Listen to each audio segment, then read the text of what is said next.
Welcome. My name is Corinne Waldow. I'm the Economic Development Director of the Boulder Chamber, and I'm glad to have you here today for the Limited Healthcare webinar, office hour, guidance, question and answer time, your time to really get the information if it's updated, resources, and ask questions to continually open in a safe manner. I want to thank all our county partners, specifically the chambers, the city governments, the economic development agencies, all of which have been pushing this information out to their businesses so that we keep you engaged in the process of reopening.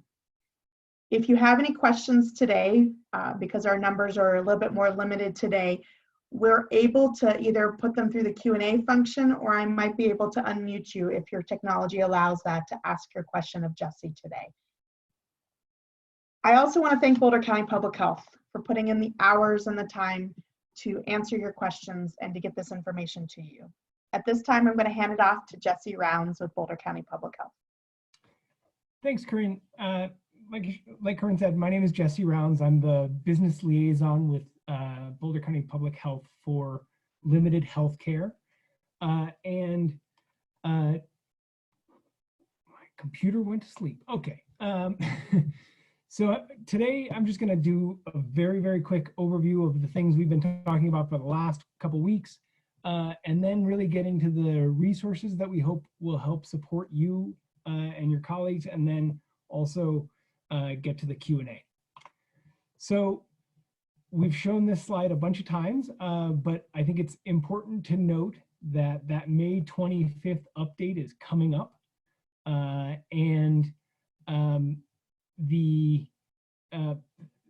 that update's going to have a lot of information for a lot of businesses, but I think the key thing is not a lot is going to change. We're going to see some evolution in the safer at home order, some industries that are going to be allowed to open up a little bit more, some details that are going to catch on, but we're not going to get back to a normal state of things until there's a vaccine or until there's a good treatment regime for COVID-19. It will be months. It's going to take time. And so we're really happy that businesses are listening, and we want you to know we're listening to try and figure out how to best address your needs and the needs of the community going forward. So just a couple reviews. The safer at home order is not a blanket release policy from the stay at home order. The guidance is to continue to stay at home as much as possible. COVID-19 is just as contagious, and the Boulder County face covering order is in effect and is not likely to change anytime soon. There again may be some evolution, but the order is still supported by a lot of public health data. So this is just a quick slide. I don't want to get down into the details too much, mostly because I haven't spent a bunch of time looking at all the exact numbers, but this is the new cases in Boulder County over the last month, just the evolution of, again, the infection rate in Boulder County. So jumping directly into limited healthcare, that's a pretty abrupt cut there, but I just wanted to get at some of the two questions that I hear over and over again from limited healthcare professionals, and also just talking to the public. The two questions are, when are masks required in limited healthcare? And the answer to that is all the time. For both patients and practitioners and all of the staff, you are required to wear a mask at all times. There are caveats in some of the other industries about, well, if you're in a room by yourself, you can take your mask off. None of that caveat exists in limited healthcare. You have to wear a mask, and your patient has to wear a mask. And then the second question is limited healthcare or personal service. Is my business a limited healthcare or a personal service? And the question, or the answer is a bit fuzzy. because a lot of limited healthcare providers and personal service providers can provide the other service. And where those crossovers happen are things like massage therapy and some physical therapy. If it is a part of a medical treatment regime, it's limited healthcare. If it's not part of a medical healthcare regime, it's personal service. This is a huge list. It's best if you just go on the boco.org/COVID-19 business. We have a ton of information there. A lot of this goes out to other information providers like the Boulder Chamber, like the state of Colorado.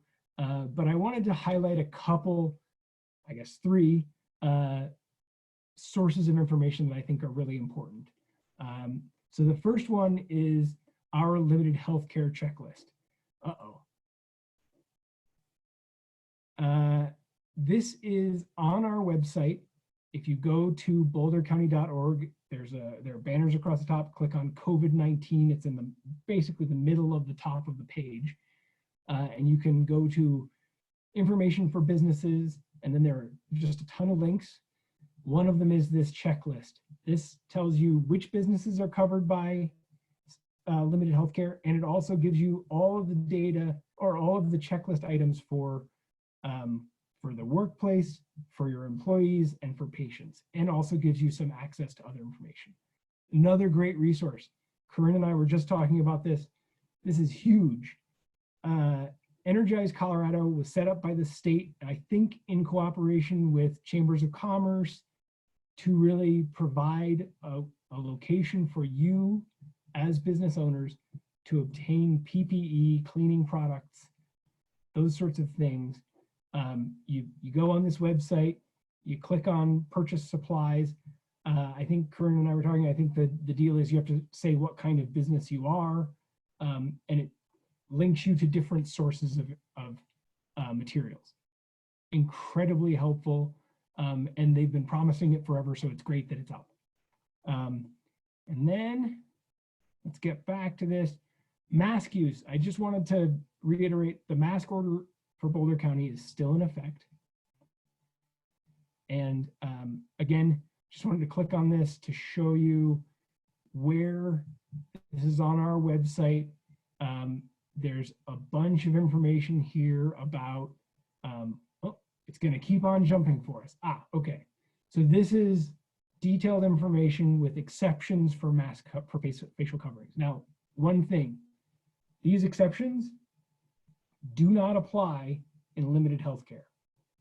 If you cannot treat your patient without them taking their mask off, then you need to look for alternative ways of treating, whether that's telehealth or something like that. At this stage, under the Safer at Home order, in limited healthcare, there are no exceptions to the mask order. All that said, Boulder County Public Health cannot provide legal advice. Compliance with the order with the state's public health order and the mask order are obligatory. They are mandatory. These are things that you can be sued over in civil court. The requirements frequently change. So if you are confused, you can talk to us, but if you want specific point-by-point advice, I would speak to an attorney. They can give you the most up-to-date advice, and they can dig through the background legal advice and really understand what's being required. But we are a great resource, I think, and I want you to use us. I want you to call us, email us, come to these sessions, because we want to help as much as we can. And one of the things that's not on this slide, but I think is really important, is while compliance is obligatory or mandatory, the checklist is a guide. You do have to meet all of the things on the checklist, but don't consider the checklist something where we're requiring you to fill it out. It's something to look at and say, am I doing these things? If I'm doing these things, then I'm complying with the order. Really important, pretty much every day we get an email or a phone call up to the hotline saying that there's an outbreak at a facility, at a business. And so I really want to focus on this. Contact us, fill out the form that's on our website, and then we can direct you to the right people. There are epidemiologists who can help. We have experts who can really walk you through what you need to do if you either suspect or know that 2 or more confirmed or suspected cases have happened in the last 14 days at your business.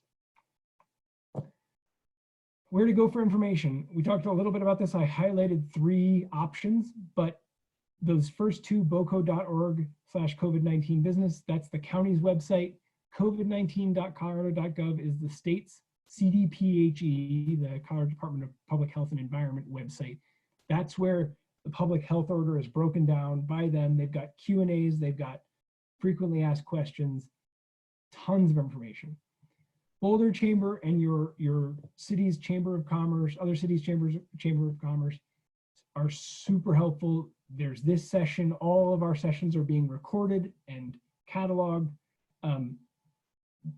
A ton of information is there, and their staff is super helpful as well. Small Business Development Center is helpful. Your industry association can give you industry-wide best practices.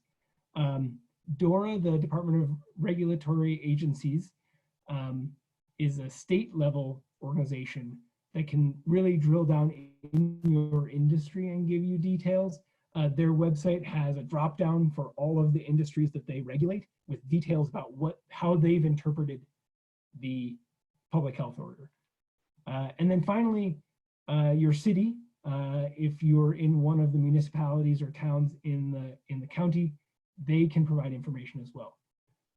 That's not to say that you can't email or call us or attend one of our office hour sessions. These are all of them listed out. Once we get to the end, I think there is another Spanish session this week, but I don't remember when it is. Corinne, do you? So all the Spanish sessions will be every Wednesday at 6 p.m. The Latino Chamber is partnering the Boulder Chamber to get those out via Facebook Live and Zoom. This week's going to have a Kiva loan focus, but we have a recording of the Boulder County Public Health session from 2 weeks ago. And then next Wednesday will be Boulder County Public Health, what does safer at home still look like, for the 27th. But all of those are on the Latino Chamber site and available to not just business owners, but employees and so forth. So just to plug that again, my colleague Maciel runs those sessions. She's amazing. She's covering all of these industries in Spanish. And we're there to help, but you know, if you know someone who's more comfortable in Spanish, or one of your employees has questions and they speak Spanish or are more comfortable in Spanish, that's a really useful place to go. And we want to make sure that, as you know, all the resources are available to everyone. So contacting us, COBITbiz@bouldercounty.org. That goes to the business liaisons. There are a number of us. We're transitioning a little bit. There are going to be some new people helping out. So we've got a pretty robust team and we want to help. So please contact us. The call center is open weekdays. And if you call on a weekend, it'll go to voicemail and we'll deal with it on Monday and we will get back to you. We, you know, I was just before this looking at the call log and we are responding to all of the calls. So please do call with questions. With that, I think we're at our discussion questions. And I'm happy to do questions now. All right, so we're going to ask you, the attendees, some questions this week to kind of help provide guidance to the policy team at Boulder County Public Health around face coverings and social distancing. please send in your questions for Jesse as well through the Q&A, or if you'd like rather raise your hand, I'm happy to unmute you. So I'm going to start by launching the first question, which is, in the last 24 hours, what % of customers do you estimate wore a face covering while going into your business?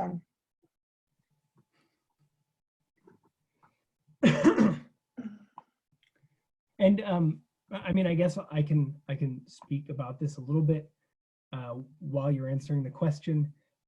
This is a big one. We get a lot of customers contacting us, talking about whether employees at the business or other customers were wearing face masks when they visited. So this is a big visible symbol of whether a business is adhering to the rules. So I think it's important for us to try and help you as much as we can to understand those rules. We're also hearing a lot from businesses about public trust, and just when I'm out and less people are wearing it, the more the public trust that people are following the safety precautions, the more likely they are to frequent establishments. All right, I'm going to launch the next question. This has to do with social distancing, and I understand some of you are on phones, so you're not able to do this, but we did provide a link to these types of questions in the last email. All right, this one's about how would you rate customer behavior at maintaining at least 6 foot physical distance with other people? And if there are folks on the call who have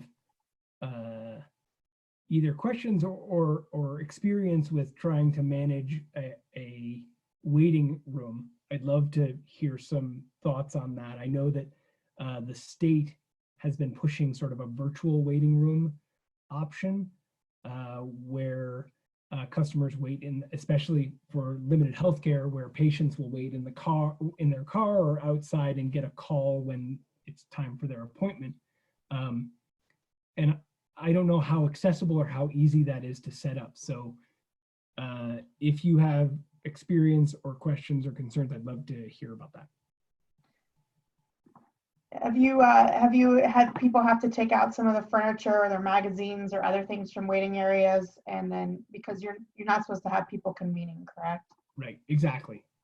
And so yeah, I've heard that that's something that's been going on, or reducing the number of couches and comfortable chairs and putting 3 or 4 chairs that are 6 feet apart in your waiting room so that you can have some of that social distancing. And some of the people that bring in kids have gotten rid of all the toys in other areas where it would attract a kiddo to actually play with something that's common. Yeah. All right, the third question, which is about what's most stressful with your staff having to wear PPE all day long at work. And so I'm going to launch this poll, and you can answer multiple answers, anything that does apply. If there's supply shortages, I know early on there were supply shortages. Luckily, some of these marketplaces are opening up. We've heard a lot of the fear of getting sick, knowing how to properly wear face coverings, and one of the signs that we provide does talk about proper use of face covering. And we are generating one because the hospitality industry asked for it. We're creating the CDC version of the how to dispose of gloves and putting it into the folder as well. All right, we're getting answers on that one. We have defining supplies and then communicating requirements to customers. Jesse, have you seen any best practices on how to communicate with customers either beforehand or on site on the requirements? So I'm gonna toot the chamber's horn for you. The signage that the chamber's been providing, I've seen it at a ton of businesses. I went and checked on a business last week, and they had 3 or 4 different signs out front. It was great. It made me feel like they were paying attention, which was great. And in terms of other the other thing that I've seen that's, I don't know how helpful it is for customers, but as someone who's been talking to businesses, if I go on a website and can see the policies that your business is planning to put in place or has put in place, that's, from my perspective as a regulator, it's really nice to see that someone is sort of proactively approaching this. So that would be my suggestion. I've also seen from like chiropractors and some other practitioners where they email you whether you're coming in or not, a list of all the things that they will require, and saying that strict adherence to this is required because it is our livelihood and it is our business and these are our requirements. I've seen text, if you've given text permission, text messages going out. So there's definitely ways that businesses are getting that information out, and we have heard over and over again that customer trust in your safety standards is a key to a business frequent person coming back in. Jesse, do you get a lot of complaints from people seeing that businesses aren't following the rules? Absolutely. Yeah. Thank you for that. Yeah. No, that's, we get a lot of, I've responded to a lot of patients calling the hotline and saying, I went to my appointment and I saw this or that. And we follow up, and we've had, to be honest, a great response. I've had really good conversations with everyone I've spoken with. I know this is an outreach thing. This is really about education, and that's what we want it to be about. But know that you're like Corinne said, it's about trust. Your patients want to trust you and want to trust that you know the rules. So reach out and we can help with that. Speaking of needing to know the rules, I'm going to launch the last question for those on the call. And that question is, what resources and support would be most helpful to your business at this time? Again, check all that apply. But we have, a lot of information, public health information, access to loans. This information will be shared within Boulder County, but also shared with your local partners so that we can make sure that businesses are getting access to as many of these resources as we possibly can. So we'll let that one. Public health information is high on the list, so it's what these are about, right? Absolutely. And I guess while this one's up, I'll just say that, we don't find out about changes to the public health order before the public does. But what we do is we immediately jump on new information and we compare it to the old information, and then we, as quickly as possible, get it out to the public through talking with the chamber, through email, through our website. So on the 26th, when we expect an update to the Safer at Home order, we will be moving as fast as we can to update whatever guidance we have. And again, on the 26th, in the days afterwards, call us, email us. Attend these webinars. We Yes. do have a webinar on the 26th and 28th, and we expect those to be great opportunities to hear maybe guidance about your industry, but also other industries. So there's a lot of questions out there about my neighboring restaurants that make people know that I exist and so forth. Mm-hmm. All right, I'm going to end this poll. Thank you for the feedback. We do have, I will say, on all the calls, we've had a lot of requests for employee training on the use of PPE and disinfection. And I know that those resources are available on your website, but maybe we can think about some sort of coordinated training with all the industries on the use of PPE that companies can share. Yeah, so, I mean, there are resources on our website and on the CDC website and on the state website about how to properly wear a mask, how to administer health screenings. But I recognize that it's probably easier for us to do one session with everyone looking as opposed to saying, go on the web and figure it out. So I will mention that to our leadership and see maybe there's a thing we can do, Corinne, all of us together, one session. Yeah. That'd be great. And one of the things that we're trying to do is in those emails that follow these is give you as many of these links that you're talking about in one email. Yeah. Because we understand, and I've heard I have to navigate here and there, and it's great that all that information is available. And what we're just trying to do is provide it in as consolidated a location as possible for you. Yeah. Do we have any questions? Anybody want to raise their hand? I know there's an individual on the call today who has asked about sign resources in the past a bunch of times, so I've tried to email those out. Anything else that comes up? You have 1-2 more minutes, and then we'll close off the call and see you next week. And so, any last I guess questions? one thing Go ahead. Corinne, you had, I think we translated, or you translated signs, the signs that we had into Spanish, correct? Correct. All the signage is in Spanish. Awesome.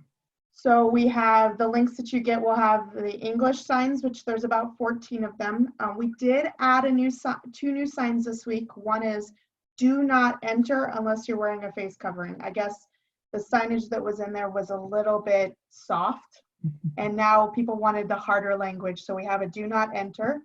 And then we also added a disposal of gloves sign for staffing for some of the industries on the CDC, from the CDC site. We did get one question just now. What are the cleaning products that are recommended between clients? Great. I don't actually, I don't know a brand name, but whatever your normal surface cleaning products are gonna do a fine job.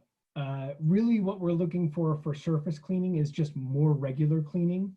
And whatever you would normally use on a surface, say at the end of the day, in an exam room or something like that, in the orders it says you have to do it between each client, and that's really what we're looking for. But that said, on our checklist there's guidance that actually goes into it goes to a chemistry website that lists all of the chemicals that are best for cleaning. So I don't know the names, but that's the best place to go. Also, the COVID-19.colorado.gov again has links. It says, clean exam rooms after each patient. Then it says guidance, and in that guidance, it's got all the cleaning supplies that you would use. So in some cases, if you can't access, a certain name brand, there are sites that are giving the recipe on how to, percentage of bleach with water and so forth, right, to create some of those products, because we understand that there's been some limited supply. I know a bunch of, there's gonna be a lot of requests for sanitizing wipes and so forth, and I'm not sure we're in full supply quite yet. So do we have any other questions? All right, so Jesse, I want to thank you for taking this time each week. I know you're on a couple of the calls, but this is the one you present on. I want to thank the attendees for not only answering the polls, but also participating and learning the safe way to reopen. And I want to thank all our partners. I want to thank Boulder County Public Health for providing these opportunities across the community. And I will see you next week. Hopefully we'll have more information on what next stages look like. May not be a lot of changes in this industry, but at least give you some idea of what's coming out from the state of Colorado. Have a wonderful day. And thank you everybody for coming.